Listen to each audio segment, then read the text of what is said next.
మహాశివరాత్రి పర్వదినం సందర్భంగా రాజమహేంద్రవరంలోని స్నానఘట్టాలు, శైవ క్షేత్రాలు భక్తులతో కిక్కిరిశాయి. ముఖ్యంగా పుష్కరాల రేవు, కోటిలింగాల రేవు, గౌతమి ఘాట్ వంటి స్నానఘట్టాలు భక్తులతో కిటకిటలాడాయి. పవిత్ర గోదావరి స్నానాలు ఆచరించి శివుడిని దర్శించుకుని పూజలు, అభిషేకాలు చేసేందుకు తెల్లవారుజాము నుంచే భక్తులు రాజమహేంద్రవరం చేరుకున్నారు. అయితే భక్తుల్లో బద్ధకం కారణంగా గతంలో కన్నా తెల్లవారుజామున వచ్చిన భక్తుల సంఖ్య తక్కువగా కనిపించింది. ఉదయం 9 గంటల తర్వాత భక్తుల తాకిడి ఎక్కువైంది. దీంతో నగరంలోకి వచ్చే రోడ్లు ట్రాఫిక్ జామ్లో చిక్కుకున్నాయి. రాజమహేంద్రవరం సిటీ ఎమ్మెల్యే ఆదిరెడ్డి శ్రీనివాస్ శ్రీ ఉమా మార్కండేయ స్వామి ఆలయాన్ని దర్శించుకుని ప్రత్యేక పూజలు చేశారు. 2027 గోదావరి పుష్కరాలకు మహాశివరాత్రి ఏర్పాట్లను ట్రయల్ రన్గా అధికారులు భావించడంతో ఏర్పాట్లలో ప్రత్యేక శ్రద్ధ వహించారు. స్నానఘట్టాలు, శివాలయాల వద్ద పరిస్థితిని ఎప్పటికప్పుడు సమీక్షించేందుకు నగరపాలక సంస్థ కార్యాలయంలో ప్రత్యేక కంట్రోల్ రూమ్ను ఏర్పాటు చేశారు. కమిషనర్ రాహుల్ మీనా స్నానఘట్టాలను పరిశీలించారు. కాగా మహాశివరాత్రి సందర్భంగా భక్తులకు వితరణ చేసేందుకు దాతలు రోడ్లపైనే టెంట్లు, టేబుళ్లు వేసి బార్లు తీయడం విశేషం. భక్తులకు అడుగడుగున మజ్జిగ, మంచినీళ్లు, టీ, కాఫీ, పులిహోర, పుచ్చకాయ, బొప్పాయి ముక్కలు, అల్పాహారం, భోజనాలు పెద్ద ఎత్తున వితరణ చేశారు. మహాశివరాత్రి శుభాకాంక్షలు. రాజమండ్రి సిటీ నియోజకవర్గంలో ఎప్పటిలాగే ఊహించిన దానికి మించి భక్తులు తరలి రావడం జరిగింది. ఉదయం 1 గంట నుంచే రావడం జరుగుతూ ఉంది. దానికి అనుగుణంగా ఎక్కడికక్కడ ప్రతి దేవాలయంలో ఏదైతే ఎండోమెంట్స్ కమిటీ కూటమి ప్రభుత్వం వేసిందో అక్కడ ఉన్న మా నాయకత్వం ఎవరైతే ఉన్నారో చాలా సమర్థవంతంగా భక్తులకి ఏ విధమైన ఇబ్బందులు కలగకుండా, అది దర్శనంలో కానివ్వనండి, లేకపోతే బయట వితరణ ఏదైతే అన్నదానాలు కానివ్వండి, ఏది చేసినా అన్నీ కూడా ఇబ్బంది లేకుండా చేయడం జరిగింది. పుష్కరాలను దృష్టిలో పెట్టుకొని ఇది ఒక ట్రయల్ రన్ కింద AI cameras, artificial intelligence CC cameras పెట్టి భక్తులు ఎంతమంది సంఖ్య వచ్చారు, ఒక ఘాట్లోకి వెళ్ళిందో ఒక భక్తుడు ఎన్ని నిమిషాల్లో స్నానం ఆచరించి బయటకు వచ్చాడు అన్నది కూడా తెలుసుకోవడం జరిగింది. చైల్డ్ ట్యాక్స్ కూడా వేసాం. ఎక్కడైనా పిల్లలు మిస్ అయితే వాళ్ళు స్కాన్ చేసి తల్లిదండ్రులకి నేరుగా మెసేజ్ వెళ్ళే విధంగా అదొకటి తీసుకొచ్చాం. కార్పొరేషన్ కమాండ్ కంట్రోల్ రూమ్లో మొత్తం ఇన్ఫర్మేషన్ అంతా కూడా ఉంది. చాలా బాగా జరుగుతూ ఉందన్నది వాళ్ళ దగ్గర నుంచి కూడా ఫీడ్బ్యాక్ వస్తూ ఉంది. భక్తులు కూడా ఎక్కడికక్కడ అరేంజ్మెంట్స్ చాలా బాగున్నాయని కూడా మెసేజెస్ పెడతా ఉన్నారు. ముందుగా ఇంతలాగా విజయవంతం చేసి ఏదైతే భక్తులు అధిక సంఖ్యలో రావడానికి కారణం కూటమి పైన విశ్వాసం, సనాతన ధర్మాన్ని కాపాడుతూ ఉందన్నది ఒక మంచి ఆలోచన ఉంది ప్రజల్లో. ఈ రోజున ఆలోచనకి, ఆ నమ్మకానికి ప్రజలు, భక్తుల యొక్క ఆలోచనకు అనుగుణంగా పనిచేసిన ప్రతి ఎండోమెంట్స్ కమిటీ సభ్యులకు, కూటమి నాయకులకు మనస్ఫూర్తిగా అభినందనలు తెలియజేస్తాం. రాష్ట్ర ప్రజలకు ఏపీ పర్యాటక సాంస్కృతిక శాఖ మంత్రి కందుల దుర్గేష్ మహాశివరాత్రి శుభాకాంక్షలు తెలియజేశారు. అజ్ఞాన అంధకారాన్ని తొలగించి ఆత్మశుద్ధి, ఆధ్యాత్మిక చైతన్యాన్ని ప్రసాదించే పవిత్రమైన పర్వదినమే మహాశివరాత్రి అని పేర్కొన్నారు. మహాశివుని ఆశీర్వచనం వలన ప్రజలు మంచి జీవితాలు గడపాలని, రాష్ట్రం అద్భుతమైన రీతిలో రాష్ట్రం ప్రగతి పదంలో ముందుకు సాగాలని ఆకాంక్షించారు. రాష్ట్ర ప్రభుత్వం అమలు చేస్తున్న సంక్షేమ పథకాలు, అభివృద్ధి కార్యక్రమాలు చిట్ట చివరి వ్యక్తి వరకు చేరాలనే సంకల్పంతో ప్రజా బడ్జెట్ ప్రవేశపెట్టినట్లు మంత్రి వెల్లడించారు. మహాశివరాత్రి పర్వదినం సందర్భంగా ప్రజానీకం అందరికీ కూడా శుభాకాంక్షలు తెలియజేస్తూ, ఆ మహాశివుని యొక్క ఆశీర్వాదంతో మనందరం కూడా మంచి జీవితాలను గడపాలని, అద్భుతమైనటువంటి ప్రగతిలో ముందుకు వెళ్లాలని మనస్ఫూర్తిగా ఆకాంక్షిస్తూ, రాష్ట్ర ప్రభుత్వం చేపడుతున్నటువంటి అభివృద్ధి సంక్షేమ కార్యక్రమాలు పూర్తి స్థాయిలో ప్రజలందరికీ చిట్ట చివరి వ్యక్తి వరకు కూడా అందుబాటులోకి రావాలని, దానికోసమే ఈ ప్రజా బడ్జెట్ను కూడా నిన్న ప్రవేశపెట్టడం జరిగిందనేటువంటి మాటను తెలియజేస్తూ, తప్పనిసరిగా మనందరం కూడా ఈ మహాశివరాత్రి పర్వదినం నుంచి అద్భుతమైనటువంటి ప్రగతిని సాధించాలని మనస్ఫూర్తిగా కోరుకుంటూ సెలవు తీసుకుంటాం. తూర్పుగోదావరి జిల్లా వ్యాప్తంగా మహాశివరాత్రి ఏర్పాట్లపై ఎస్పీ డి నరసింహకిషోర్ నిన్న రాత్రి క్షేత్రస్థాయిలో పరిశీలన చేశారు. జిల్లా వ్యాప్తంగా స్నానఘట్టాలు, శివాలయాల వద్ద భారీ బందోబస్తును ఏర్పాటు చేశారు. డ్రోన్ కెమెరాలు, సోలార్ కెమెరాల ద్వారా ప్రత్యేక నిఘా ఏర్పాట్లు చేశామని, క్యూలైన్ల వద్ద మరియు ట్రాఫిక్కు ఎటువంటి అంతరాయం లేకుండా తగిన చర్యలు తీసుకున్నామని, అవసరమైన చోట తాత్కాలిక ఇంటిగ్రేటెడ్ కంట్రోల్ రూమ్లను కూడా ఏర్పాటు చేశామని ఎస్పీ వివరించారు. అక్రమ ఇసుక తవ్వకాలు జరుగుతున్నాయన్న సమాచారంతో సీతానగరం ములకల్లంకలో శుక్రవారం అర్ధరాత్రి గనుల శాఖ అధికారులు ఆకస్మిక తనిఖీలు జరిపారు. ఈ సందర్భంగా నిబంధనలకు విరుద్ధంగా అర్ధరాత్రి ఇసుక తరలిస్తున్న 2 లారీలను సీజ్ చేశారు. ఇసుక తవ్వుతున్న సంబంధిత పట్టా భూములు, రీచ్కు కేటాయించిన శాండ్ సప్లై పాయింట్ ఐడిని బ్లాక్ చేశారు. పట్టా భూముల యజమానులకు నోటీసులు జారీ చేసి తదుపరి చట్టపరమైన చర్యలు చేపడతామని జిల్లా గనుల శాఖ అధికారి ఫణిభూషణ్ రెడ్డి తెలిపారు.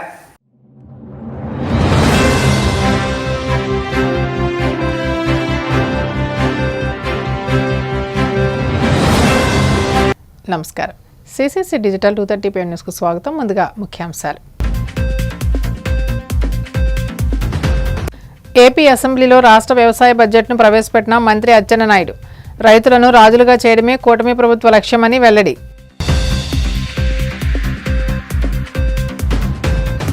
పదహారు ఏళ్లలోపు చిన్నారులకు సోషల్ మీడియా వాడకాన్ని నిషేధించాలన్న ఎమ్మెల్సీ నాగబాబు.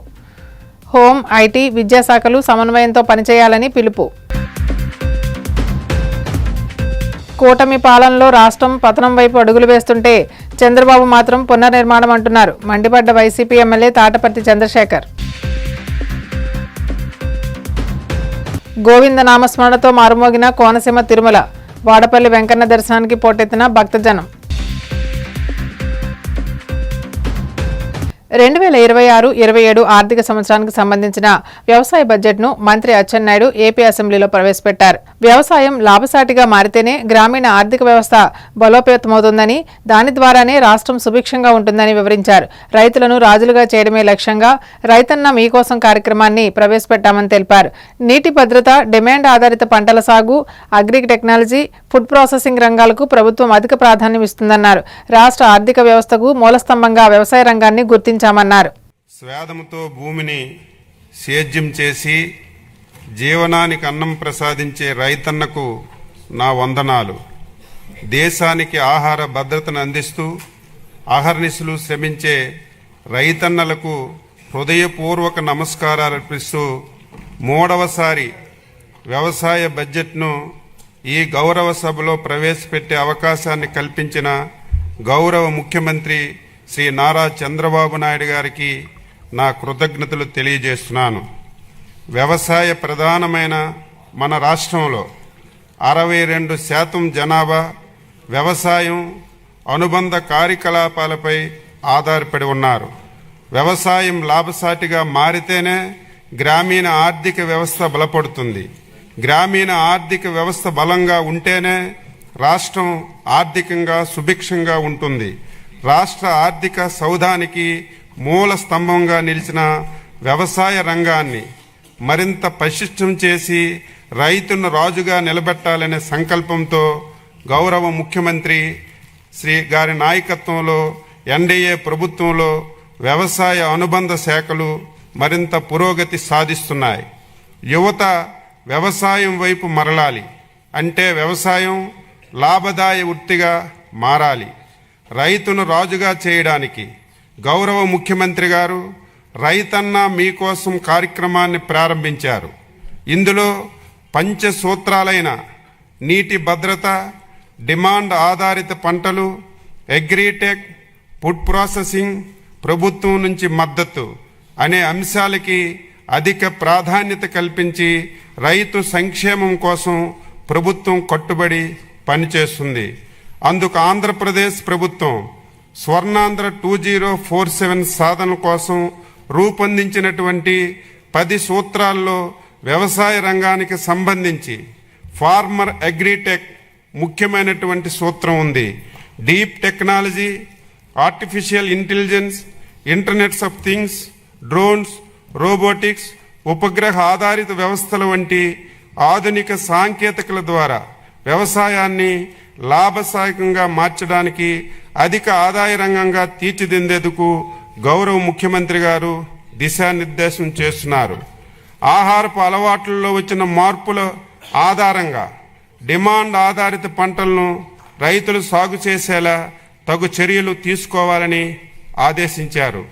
ఒకప్పుడు ప్రజలకి 3 పూట్ల తిండి దొరికితే చాలు ఆ ప్రభుత్వాలు అత్యంత ప్రభావవంతమైనటువంటి ప్రభుత్వాలుగా భావించబడేవి.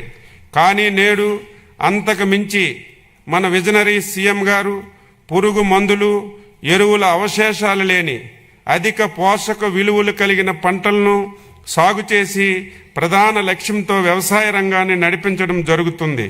అందుకు ప్రకృతి వ్యవసాయం, డిజిటల్ పద్ధతులు పాటించడం, సాంప్రదాయ పంటల నుంచి అధిక ఆదాయం చేకూర్చే పంటల సాగు వైపు పంటలను మార్పిడి ప్రోత్సహించడం, పండిన పంటలకు గిట్టుబాటు ధర కల్పించడం, పంట కోత అనంతర నష్టాలను తగ్గించడం, తద్వారా అధిక విలువలు జోడించడం ఈ ప్రభుత్వం యొక్క ప్రాధాన్యతలుగా స్వీకరించాం.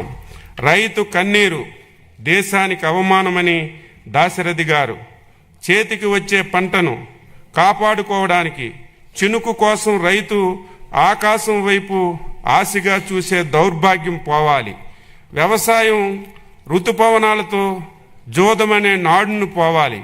అందుకు మా విజనరీ సీఎం గారు ముందు చూపుతో అటు స్థిరమైన సాగునీటి సౌకర్యాలు కల్పనకు మరియు బిందు సేద్యంపై ప్రత్యేక దృష్టి సారించారు. 16 ఏళ్లలోపు వయసున్న చిన్నారులకు సోషల్ మీడియా వాడకాన్ని పూర్తిగా నిషేధించాలని జనసేన ఎమ్మెల్సీ కొణిదెల నాగబాబు కోరారు.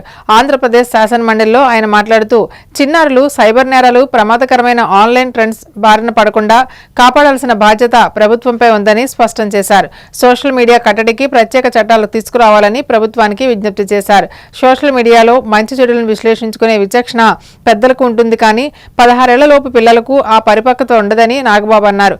గతంలో ముఖ్యమంత్రి చంద్రబాబు చెప్పినట్లుగా సోషల్ మీడియాను కట్టడి చేసేందుకు కఠినమైన చట్టాలు రూపొందించాలని ప్రభుత్వానికి సూచించారు. సోషల్ మీడియా ఇవాళ చిన్నవాళ్ళు కానీ పెద్దవాళ్ళు కానీ మనందరం కూడా సోషల్ మీడియాకి ఎక్స్పోజ్ అవుతున్నాడు. పెద్దవాళ్ళు ఏంటంటే ఒక నెగిటివ్, పాజిటివ్, చెడు ఏది మంచి ఏది అని అర్థం చేసుకునేటువంటి ఒక విచక్షణ ఉంటుంది దిశ. 16 ఏళ్ల లోపు చిన్నపిల్లలకి ఏది మంచో ఏది చెడో అర్థం చేసుకోలేనటువంటి పరిస్థితులు ఉంటారు దిశ. యాక్చువల్గా ఇది చంద్రబాబు నాయుడు గారు ఒకప్పుడు చెప్పారు, ఇది ఒక చట్టం తీసుకురావాలని. నేను ఆ చట్టం తీసుకురావాలని చెప్పి ముఖ్యంగా చెప్పడానికి వచ్చిన అధ్యక్ష. ఆస్ట్రేలియాలో 16 ఏళ్ల లోపు పిల్లలకి సోషల్ మీడియా ఎక్స్పోజర్ లేకుండా ప్రివెంట్ చేసే లాస్ వచ్చింది అధ్యక్ష. అలాగే ఫ్రాన్స్ దేశంలో కూడా అలాంటి లాస్ వచ్చింది అధ్యక్ష. అదేవిధంగా అనేక యూరోపియన్ కంట్రీస్లో, అలాగే డెన్మార్క్ ఇలాంటి అనేక దేశాల్లో ఈ సోషల్ మీడియా అరికట్టే విధంగా పిల్లలకి అందకుండా ఉండే విధంగా చట్టాలు తీసుకొస్తున్నారు అధ్యక్ష.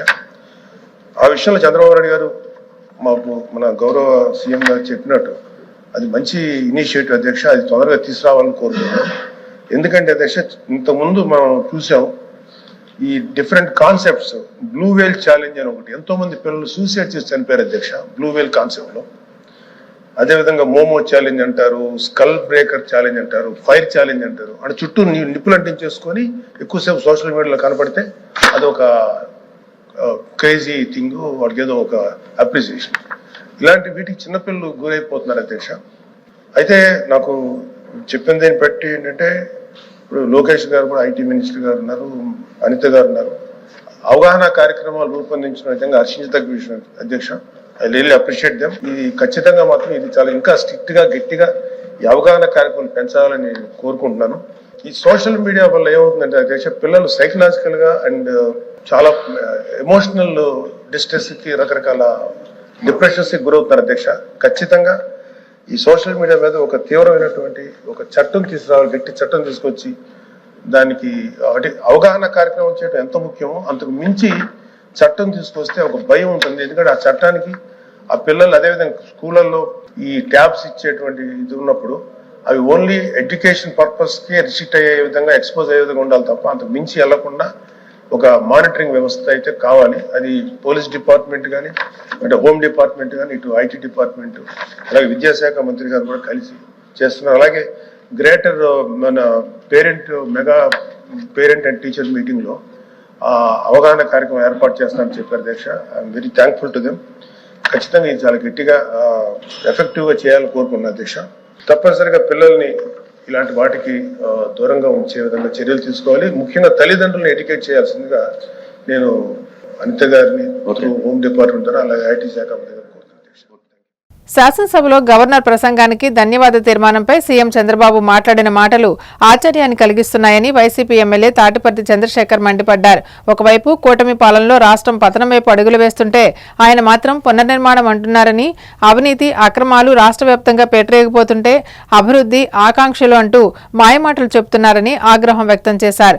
3 బడ్జెట్లు ప్రవేశపెట్టిన తర్వాత కూడా రాష్ట్రానికి చేసిన అభివృద్ధి ఏమిటంటే చేస్తున్నాం, చూస్తున్నాం, తెస్తున్నామన్న మాటలే ఇంకా వినిపిస్తున్నాయని ధ్వజమెత్తారు. ఇవాళ చంద్రబాబు నాయుడు గారు గవర్నర్ గారి ప్రసంగానికి ధన్యవాద తీర్మానం పైన వారు మాట్లాడినటువంటి మాటలు ఒకంత ఆశ్చర్యాన్ని, ఒకంత వారి మానసిక పరిస్థితిని కూడా చూపించారు. పెద్ద ఆయన వయసు పైబడ్డటువంటి కష్టం ఆయనలో కనపడతా ఉంది. 2003లో అలిపిరి ఘటన జరిగితే 2023 అంటాడు.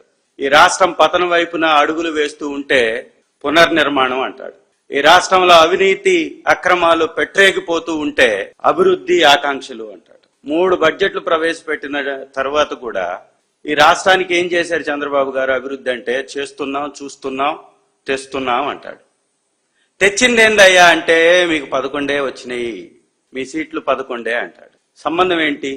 సంబంధం లేనటువంటి వ్యవహారాలు. చిట్ట చివరికి లీడర్ ఆఫ్ ద హౌస్ ప్రసంగం ముగించిన తర్వాత సభ వాయిదా పడుతుంది. కానీ ఆ తర్వాత ఇంకొక ఎమ్మెల్యే మాట్లాడిన తర్వాత సభ వాయిదా పడ్డది. అంటే వారి యొక్క స్థాయిని వారు తగ్గించుకుంటూ ఆ సభ యొక్క ఔన్నత్యాన్ని, సభ యొక్క హుందాతనాన్ని తగ్గిస్తూ అబద్ధాలకి వేదికగా, అసత్యాలకి ఒక అడ్డాగా అసెంబ్లీని మార్చేస్తూ ఉన్నారు.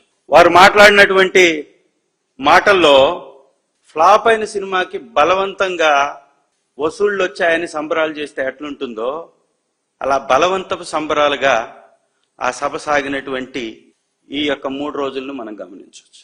ఆద్యాంతం వైఎస్ఆర్ కాంగ్రెస్ పార్టీ మీద నిందలు వేయడం, జగన్మోహన్ రెడ్డి గారిని కించపరిచి మాట్లాడడం, హేళన చేయడం, వారికి ఉన్నటువంటి ఆ సంఖ్యాబలం యొక్క అధికార మదాన్ని చూపించడం, ఇదే వారు చేసినటువంటి తంతు. వారి యొక్క విధానం ఎట్లుందంటే వెనకడికి ఒక సామెత ఉండేది, ఇప్పటికీ బాగా ఫేమస్ ఆ సామెత. కూట్లో రాయి తీయలేనమ్మా, ఏట్లో రాయి తీయడానికి పోయిందంట. నీ పరిపాలనలో జరిగిన అభివృద్ధి చెప్పవయా స్వామి అంటే జగన్మోహన్ రెడ్డి గారి పరిపాలన మీద మాట్లాడడానికి వెళ్తారు. మా పరిపాలన ఒక స్వర్ణయుగం, వైఎస్ఆర్ కాంగ్రెస్ పార్టీ పరిపాలన ఒక స్వర్ణయుగం. వారి మాటల్లోని ఈ మాట వారు చెప్పకనే చెప్పారు. ఇవాళ చంద్రబాబు నాయుడు గారు వారి ప్రసంగంలో వారు చెప్పారు ఏంటంటే, నేను అనేక సార్లు ముఖ్యమంత్రిగా అయ్యాను, కానీ ఈ 20 నెలల కాలంలో జరిగినంత అభివృద్ధి ఎప్పుడూ జరగలేదు, సంతృప్తికరంగా ఉంది అని చెప్తున్నారు వారి మాటల్లో. అంటే అర్థం ఏంటి? నేను ఇన్ని సంవత్సరాలు ఈ రాష్ట్రానికి చేసింది శూన్యం, గుండు సున్నా. ఈ 20 నెలల్లో నేను చేస్తున్నా, చూస్తున్నా, అడుగులు వేస్తున్నా, తెస్తున్నా అంటాడు. ఎప్పుడు తెస్తాడో తెలియదు. ఇంకా ఎక్కువ మాట్లాడితే విజన్ 2040 పైన మాట్లాడతాడు. మీకున్న వయసు ఎంత? మీరు పరిపాలించే సమయం ఎంత? మీరు మాట్లాడుతున్నటువంటి కాలం ఏంది? ఈ రాష్ట్రంలో నిజంగా చంద్రబాబు నాయుడు గారి పరిపాలనకి ఒక్క మాటలో చెప్పాలి అంటే, ఈ రాష్ట్ర పరిస్థితి ఎట్లుంది అని చెప్పాలంటే, cash, suit case, Rajesh, Lokesh, ఈ సీరియల్ని ఒక్కసారి చూడండి, బ్రహ్మాండంగా సరిపోద్ది వీళ్ళకి. ఈ రాష్ట్రంలో ఉన్న ఆర్థిక వ్యవస్థల క్యాష్ మొత్తం సూట్ కేసులో పెట్టి కిలారు రాజేష్ అనుకుంటా, ఆయన్ని చాలా మంది కిలాడి రాజేష్ కూడా అంటుంటారు. ఆ మధ్య చూసాం, ఏసీబీ రైడులకు పట్టుబడకుండా, దొరకకుండా, వాళ్ళు నోటీసులు ఇచ్చినా గాని వారికి ఎక్కడ సమాధానాలు ఇవ్వకుండా చాకచక్యంగా తప్పించుకున్నటువంటి రాజేష్. ఇవన్నీ వారి ద్వారా ఆ పై స్థాయిలోకి చేరుతున్నాయని ప్రజలు అనుకుంటున్నారు. చూస్తే కూడా నిజంగా వాస్తవమే అనిపిస్తుంది. ఎందుకంటే చంద్రబాబు నాయుడు గారు చెప్పేటటువంటి మాటలు ఎట్లున్నాయంటే, పీపీపీ పద్ధతి ద్వారా సంపద సృష్టి జరుగుతుంది అంటాడు. నిజంగా వారు చెప్పినటువంటి మాట, సంపద సృష్టి జరుగుతుంది, వాస్తవమే. ఎందుకంటే జరుగుతుంది రాష్ట్రానికి కాదు, చంద్రబాబు నాయుడు గారి కుటుంబం. కోనసీమ తిరుమలగా వర్ధిల్లుతున్న వాడపల్లి శ్రీ వెంకటేశ్వర స్వామి ఆలయం భక్తులతో కిటకిటలాడింది. శనివారం స్వామికి ప్రీతికరమైన రోజు సందర్భంగా ఆలయంలో ప్రత్యేక పూజలు నిర్వహించారు. స్వామివారి దర్శనానికి వచ్చిన భక్తులకు ఎలాంటి ఇబ్బందులు తలెత్తకుండా ప్రత్యేక ఏర్పాట్లు చేసినట్లు ఆలయ అధికారులు తెలిపారు. భక్తులు అధిక సంఖ్యలో హాజరై స్వామిని దర్శించుకుని మొక్కులు చెల్లించుకున్నారు.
ఏలూరు జిల్లా భీమడోలులోని అతి పురాతన చారిత్రక విశిష్టత కలిగిన శ్రీ పార్వతీ సమేత భీమేశ్వర స్వామి ఆలయంలో ఆదివారం నుంచి మహాశివరాత్రి ఉత్సవాలు ప్రారంభమవుతాయని ఆలయ అభివృద్ధి కమిటీ సభ్యులు తెలిపారు. ఈ సందర్భంగా ఆలయ ప్రాంగణంలో ఉత్సవాల బ్రోచర్ను ఆవిష్కరించారు. ఈ నెల 15న శివరాత్రి నుంచి ప్రతిరోజు విశేష పూజలు, సాయంత్రం సాంస్కృతిక కార్యక్రమాలు నిర్వహించనున్నట్లు తెలిపారు.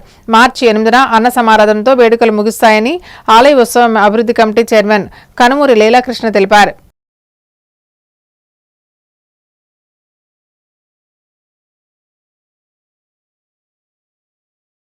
అందరికీ నమస్కారం అండి.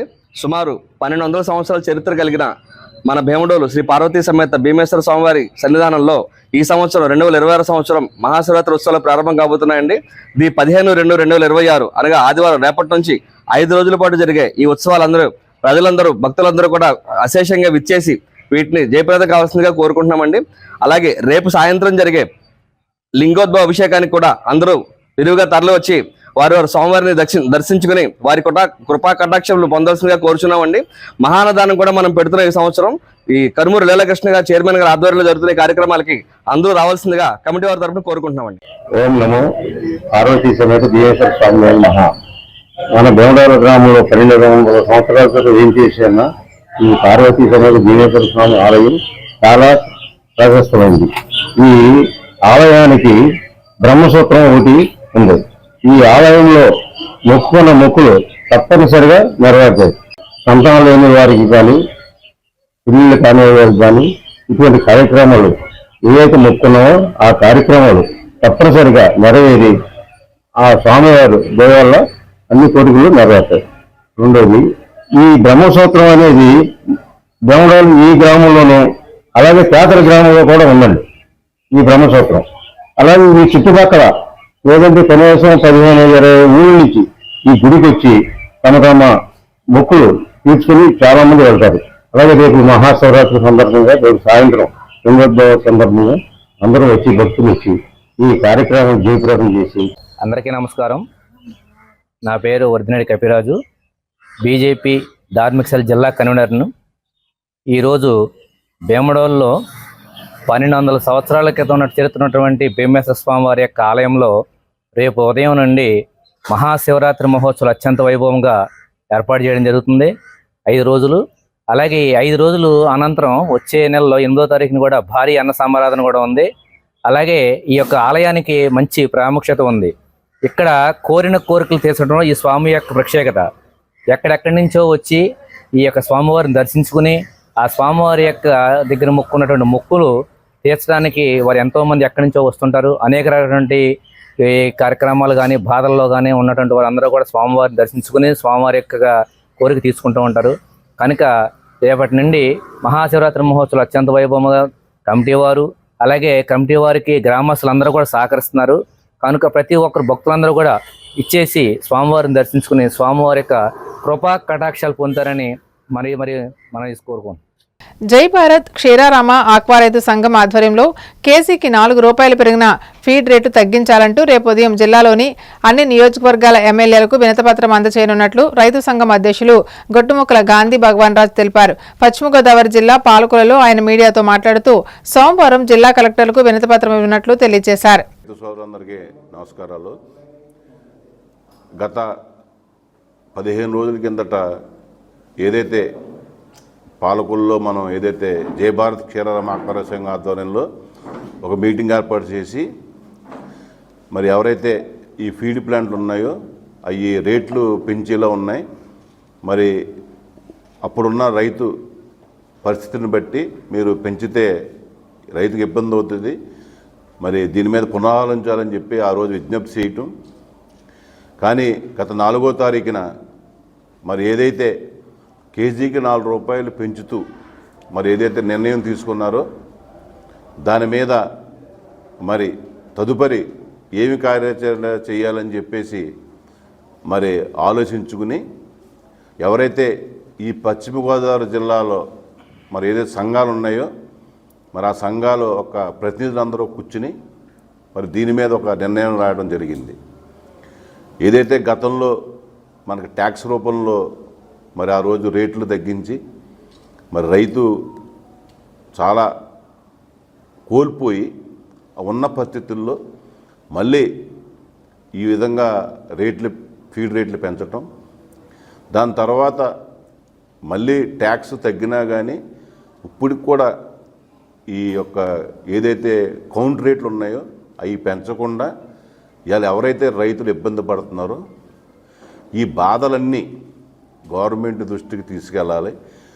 గవర్నమెంట్ దృష్టికి తీసుకెళ్ళాలంటే ఎవరైతే మన ప్రజాప్రతినిధులు ఉన్నారో ఈ జిల్లాలో, ఇక్కడ పాలకొల్లు నియోజకవర్గానికి మంత్రి రామానాయుడు గారు, అలాగే నరసాపురం ఎమ్మెల్యే గారు, ఆచంట పీతాన్ సత్యనారాయణ గారు, అలాగే భీమవరం కానీ, ఉండి కానీ, మన ఉంగుటూరు కానీ, ఇలాగ ఎవరైతే ఈ ప్రజాప్రతినిధులు ఉన్నారో వారందరికీ రేపు ఉదయం ఏ నియోజకవర్గంలో ఉన్న ఆక్వా రైతులు, అక్కడ ఉన్న ఆక్వా ప్రతినిధులు ఆ యొక్క శాసనసభ్యులకి ముందు వినతిపత్రాలు అందజేయాలని చెప్పి తీర్మానించుకున్నాం.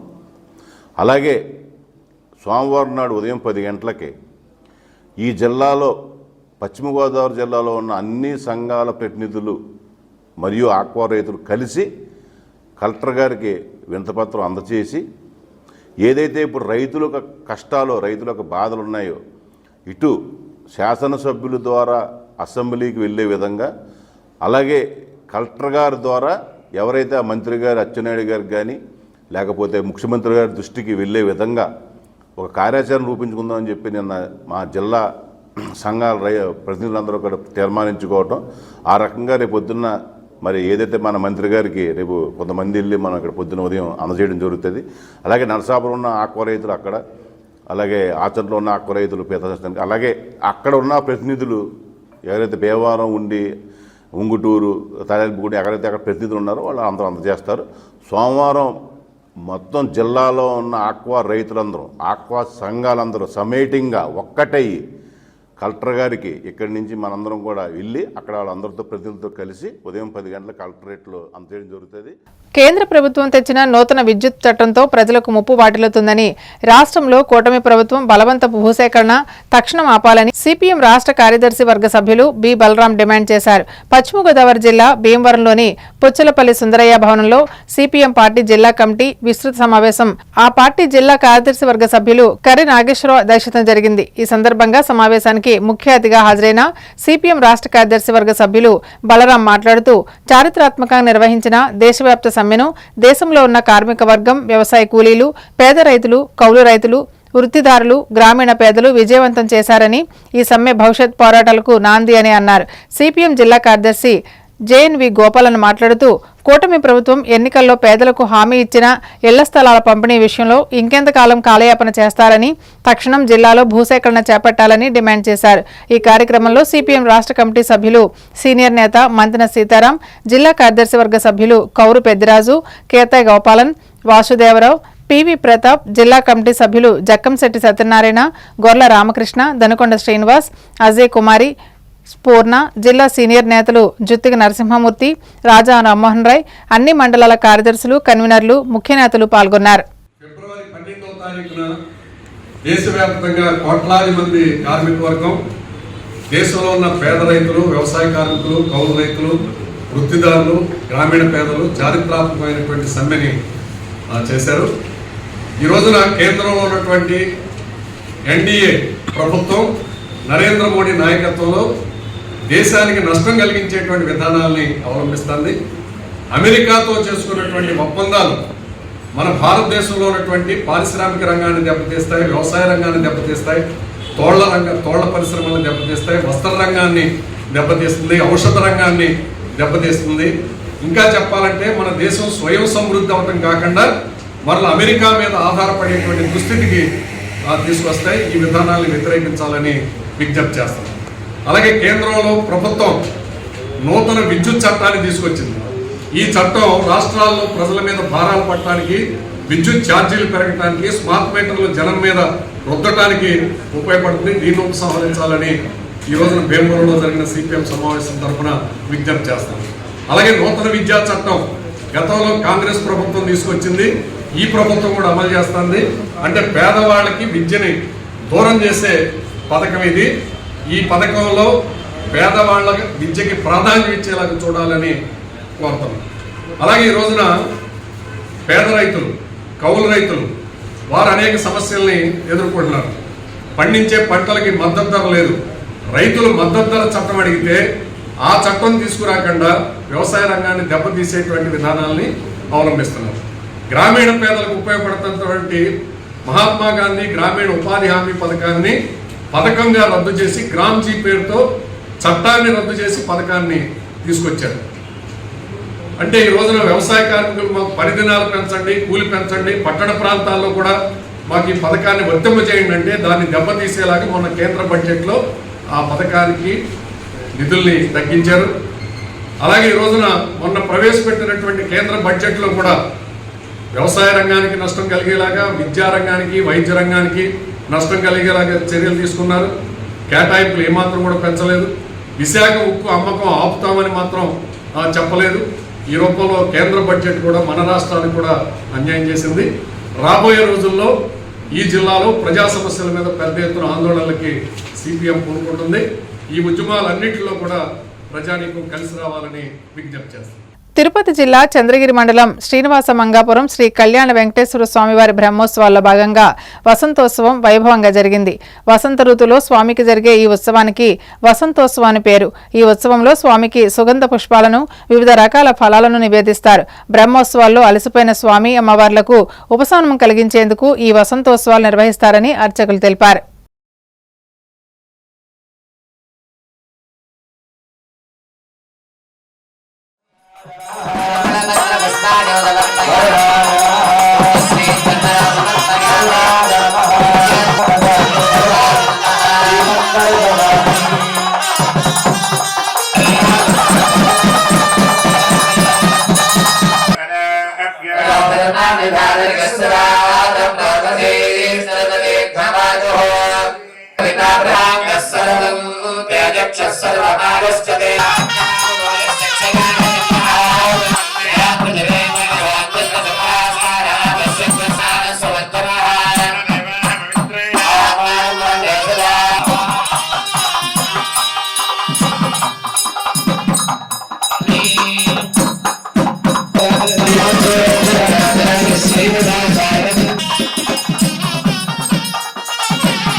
వార్తలు ముగించే ముందు ముఖ్యాంశాలు మరోసారి.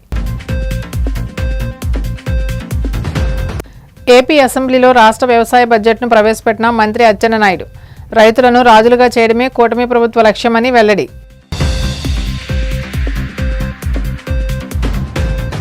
పదహారు ఏళ్లలోపు చిన్నారులకు సోషల్ మీడియా వాడకాన్ని నిషేధించాలన్న ఎమ్మెల్సీ నాగబాబు. హోం, ఐటీ, విద్యాశాఖలు సమన్వయంతో పనిచేయాలని పిలుపు.